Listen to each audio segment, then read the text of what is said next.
नमस्कार. आज वैशाख शुद्ध प्रतिपदा. आज आपण तुकारामांचा एक अभंग बघणार आहोत. जे का रंजले गांजले त्यासी म्हणे जो आपुले, तोची साधू ओळखावा देव तेथेची जाणावा.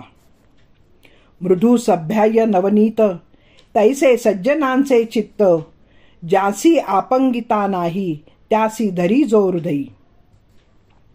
दया करणे जे पुत्रासी तेची दासा आणि दासी, तुका म्हणे सांगू किती त्याची भगवंताच्या मूर्ती.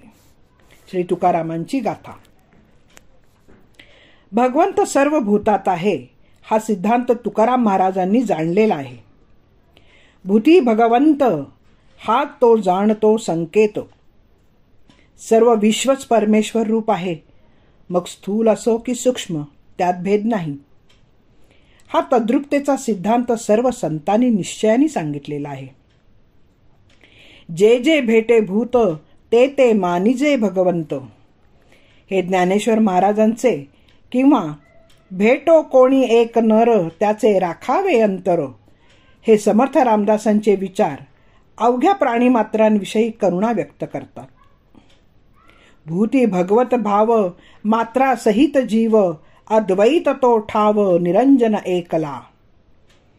संपूर्ण विश्व देवाची प्रत्यक्ष मूर्ती आहे हा अतिशय मौल्यवान सिद्धांत संतांनी सांगितलेला आहे. अशा विश्वरूप भगवंताला तुकारामांनी धर्माची मूर्ती म्हटले आहे. धर्माची तू मूर्ती पाप पुण्य तुझे हाती. जे जे दृष्टीस पडते आहे ती भगवंताचीच मूर्ती आहे. सर्व जीवसृष्टींनी अवघे विश्व कोंदाटले असून दिसणारे रूप गुण अनेक नावे ही सर्व त्या विठ्ठलाचीच मूर्ती आहे. जेथे देखे तेथे तुझीच पाऊले, विश्व अवघे कोंदाटले. रूप गुण नाम अवघ्या मेघश्याम, देखो दृष्टी परस्परे गोष्टी, हीच मूर्ती विटेवरी. हीच मूर्ती विटेवर उभी असून तिलाच अनेक रूपे आहेत. रंजल्या गांजल्यांची आत्मीयतेने सेवा करणारा, निराधारांना आश्रयदाता होणारा, गरिबांशी दीनदुबळ्यांशी पुत्रवत प्रेम करणारा, त्यांच्याशी स्नेहपूर्ण व्यवहार करणारा असा सहृदय विठ्ठल भक्त साधू आहे. तुकाराम निश्चयाने हे सांगत आहेत की कोणतेही कसलेही जीव सुखाने रंगलेले असोत की दुःखाने गांजलेले असोत, त्यांना त्यांचा वर्ण जात लिंग धर्म न पाहता आपले मानतो तो साधू आहे हे ओळखावे. भेदभावाला मागे टाकून जो सेवा करतो त्यासाठीच भगवंत आहे असे जाणावे. ज्याप्रमाणे लोणी हे अंतर्बाह्य मऊ आणि मुलायम असतं, तसेच या साधूंचे चित्त मऊ असतं.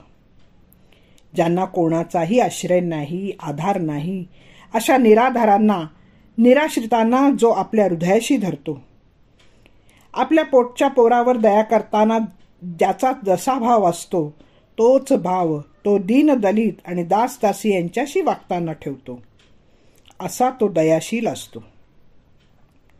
तुकाराम महाराज म्हणतात, अशा साधूंविषयी किती सांगू. अहो, हे तर साधू म्हणजे साक्षात भगवंताच्या मूर्तीच आहेत.